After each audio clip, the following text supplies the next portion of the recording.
Chapter 11. Bangkok's Art and Culture Center. On day 11, I decided to do something different. I went to the Bangkok Art and Culture Center. It's a big place with lots of art. It's right in the middle of the city. I wanted to see what kind of art people in Bangkok like. The building was really modern and cool. Inside, there were 3 floors of art to look at. There were paintings, sculptures, and even videos. Some of the art was by artists from Thailand, and some was by artists from other countries. It was all very interesting. One of the best things was a painting of the ocean.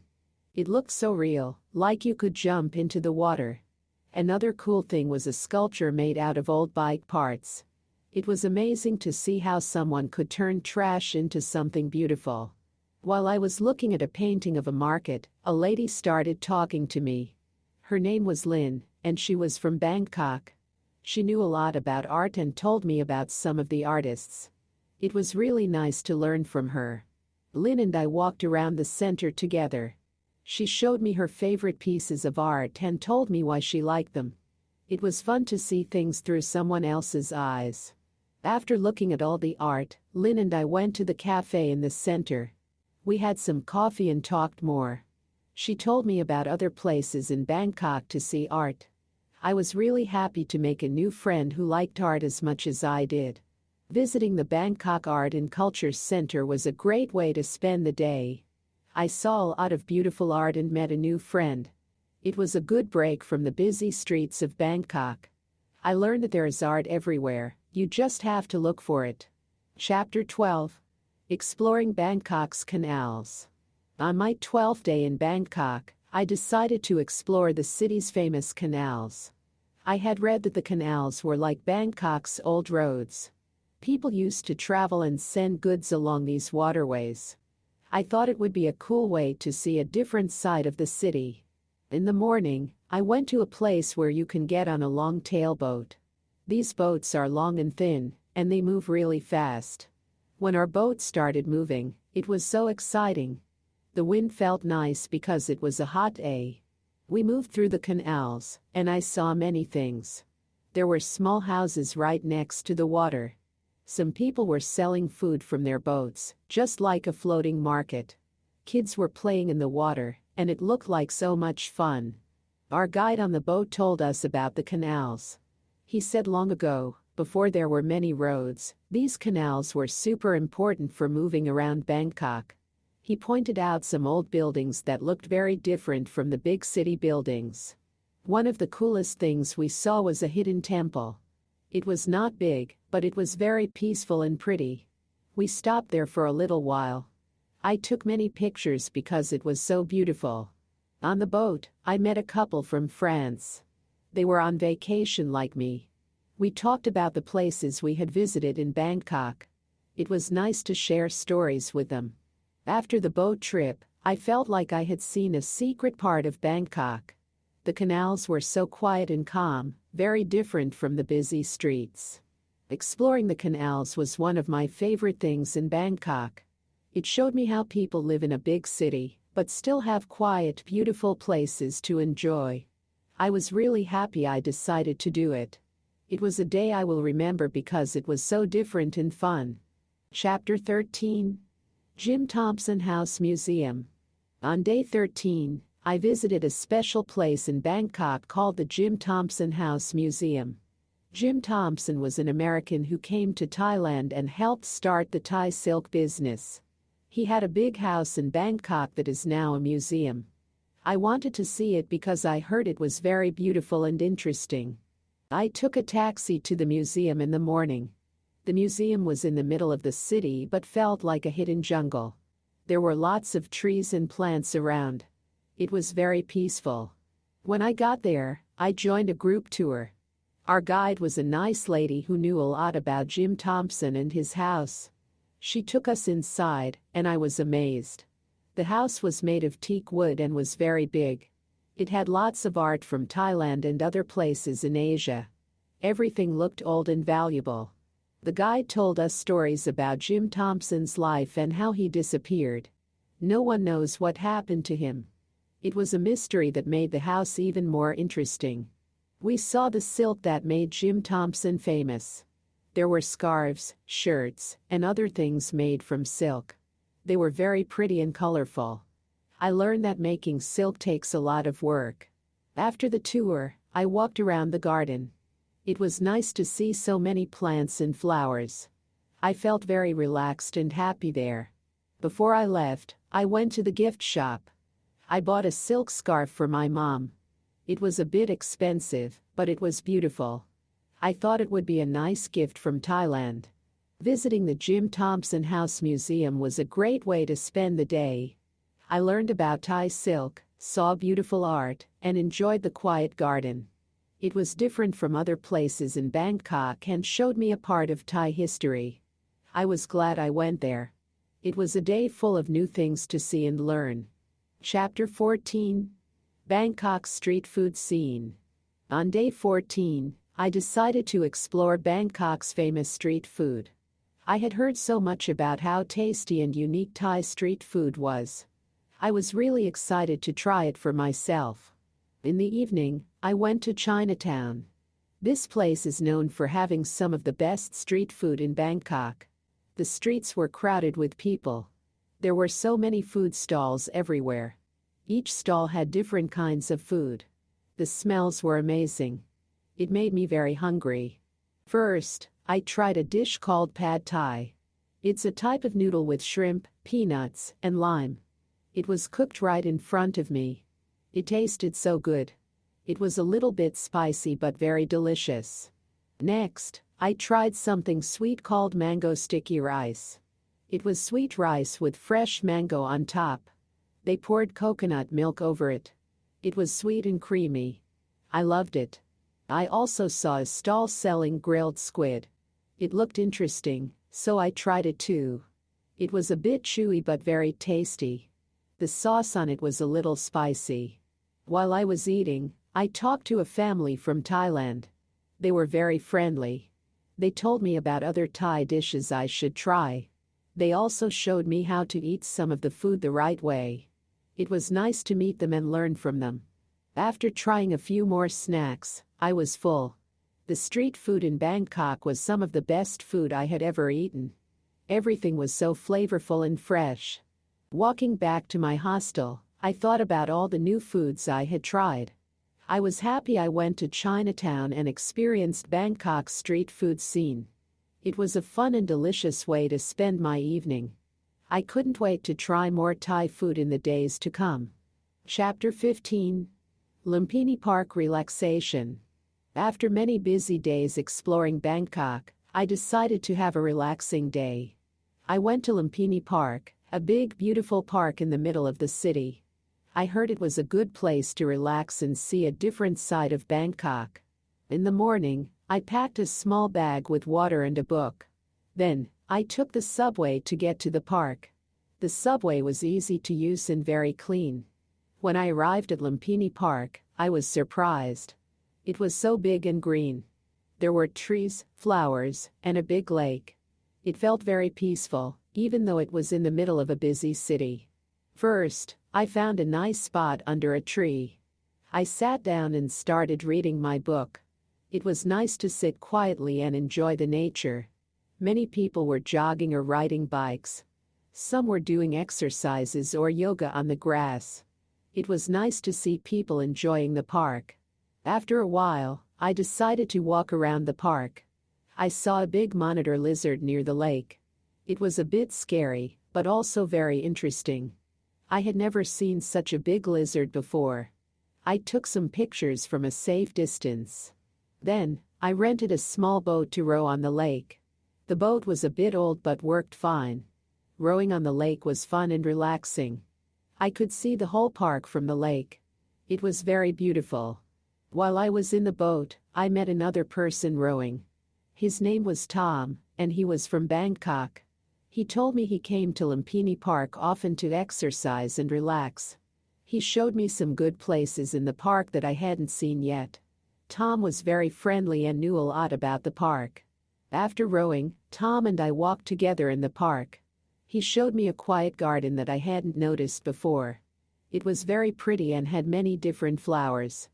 We talked about Bangkok in the park. It was interesting to learn about the city from someone who lived there. Before leaving, Tom and I had some snacks at a small cafe in the park. The food was good, and it was nice to sit and relax after walking around. Going to Lumpini Park was a great way to spend my day. It was relaxing and I got to see a calm, green side of Bangkok. Meeting Tom and learning about the park from him made the day even better. I was happy I decided to take a day to relax in Lumpini Park.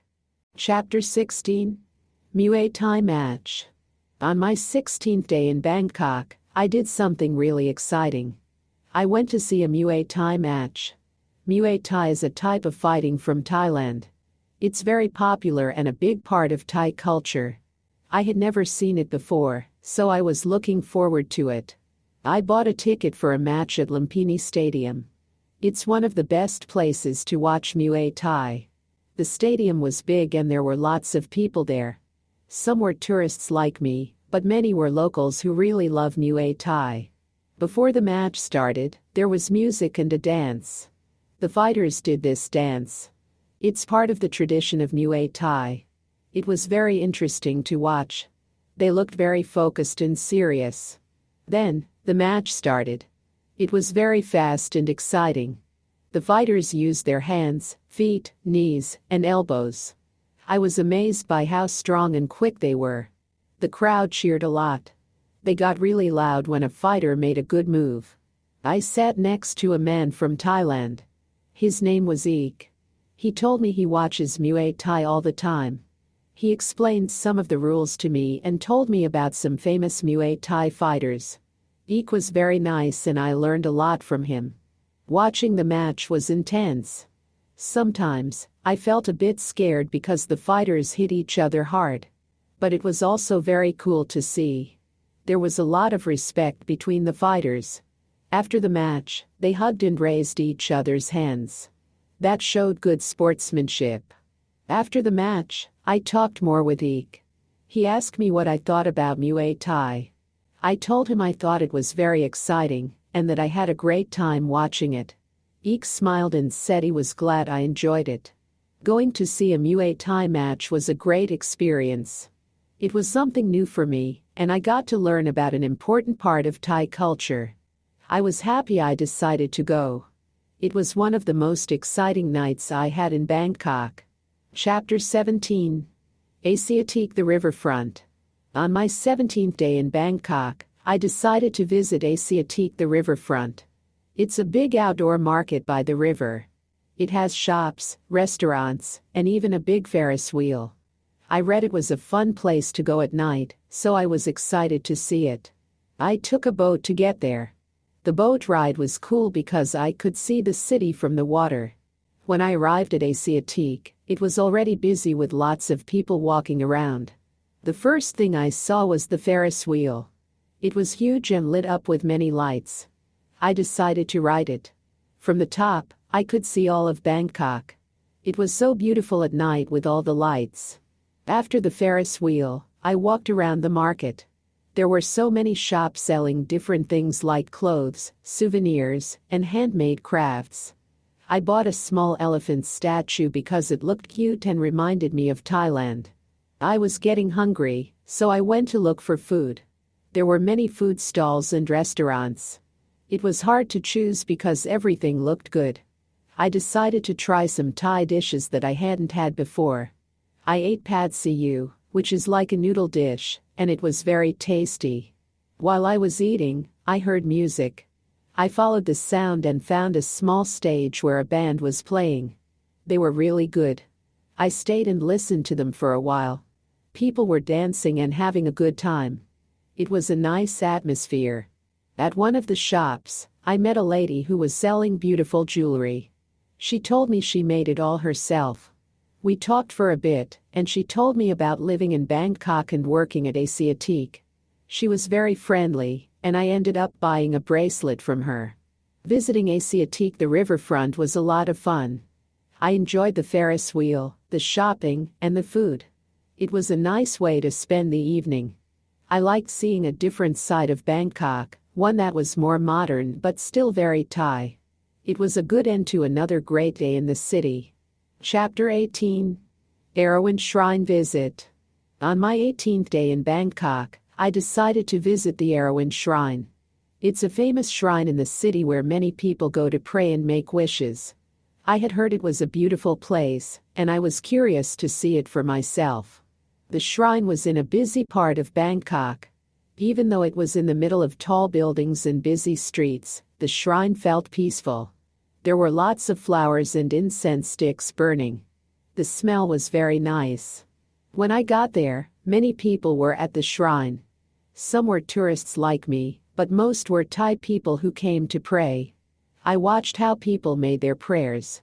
They would bow, light incense sticks, and place them in a big pot. Some people also put down flowers or small gifts. There was a dance group at the shrine, too. They wore beautiful traditional costumes and danced as part of someone's prayer. I learned that people can pay for the dancers to help make their wishes come true. The dance was very graceful and nice to watch. I met a lady named Mai at the shrine. She was there to pray for good luck for her family. Mai was very friendly and explained to me about the shrine and why it was important. She showed me how to pray in the right way. I was happy to learn from her. After praying, Mai and I talked more. She told me about other places in Bangkok I should visit. She also told me about her favorite Thai food that I had to try. It was really nice talking to her.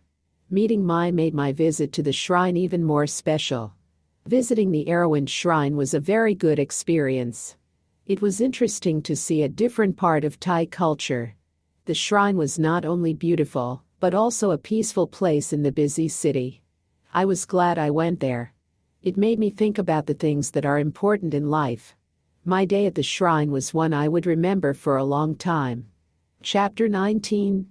Bangkok Sky Bars. On my 19th day, I decided to experience Bangkok from above by visiting some of its famous sky bars. I had heard that the views of the city from these bars were incredible, especially at night when all the lights are on. I started my evening just before sunset at a sky bar near the center of the city. The elevator ride to the top was quick, and when the doors opened, I couldn't believe my eyes. The view of Bangkok was amazing. I could see the whole city stretched out below me. The setting sun made the sky turn beautiful colors. At the bar, I ordered a drink called Sunset over Bangkok. It was fruity and really good. I found a spot by the railing and watched as the city changed from day to night. Buildings and streets started to light up, and everything looked so different. After a while, I decided to visit another sky bar on the other side of the city. This one was even higher. The view here was also amazing, but in a different way. I could see the river winding through Bangkok and many famous landmarks. At this bar, I met a group of people who were on vacation from Australia. They were really friendly, and we started talking about our travels in Bangkok. They had some great stories to share. We all enjoyed the view together, pointing out different things we could see from so high up. We decided to try one more sky bar together. This last one had a live band playing music. It was a perfect way to end the evening. The music was good, the company was great, and the view was unforgettable. Visiting the sky bars was one of the best things I did in Bangkok. Seeing the city from above was a unique experience. It made me realize how big and beautiful Bangkok really is. I was happy to have met new friends and shared the experience with them. It was a night I would always remember. Chapter 20. Farewell to Bangkok. On my last day in Bangkok, I felt a mix of happiness and sadness. I was happy because of all the amazing things I had done and the new friends I had made. But I was also sad because I didn't want to leave. I decided to spend my last day just walking around Bangkok. I went back to some of my favorite places, like the peaceful Lumpini Park and the busy streets around Khao Sen Road. I also went to a cafe I liked to sit and think about my trip. As I walked, I remembered all the adventures I had. The beautiful temples, the exciting markets, and the tasty street food were all memories I would keep forever. I also thought about the people I met. From the friendly locals to other travelers, everyone had made my trip special. In the afternoon, I bought some souvenirs to take home. I wanted to have something to remember Bangkok by. I found some nice things like a small Buddha statue and a Thai silk scarf. For my last meal in Bangkok, I went to a restaurant I had heard about but hadn't tried yet. I ordered pad thai and green curry, my two favorite Thai dishes. The food was delicious, and it was a good way to say goodbye to Thai cuisine. After dinner, I took one last walk along the Chao Phraya River. The city looked beautiful at night with all the lights. I felt thankful for everything I had experienced in Bangkok. It was more than just a place to visit. It had felt like home for a little while. Going back to my hostel, I packed my bags feeling a bit sad, but also excited to share my stories with my family and friends. Bangkok had taught me a lot. It showed me new cultures, new foods, and new ways to see the world. My trip to Bangkok was over, but the memories and friendships would last a lifetime. I promised myself I would come back one day. Until then, I would keep Bangkok in my heart. Saying goodbye to Bangkok was hard, but I knew there were more adventures waiting for me in the future. For now, I was grateful for the journey I had, and the part of Bangkok that would always be with me.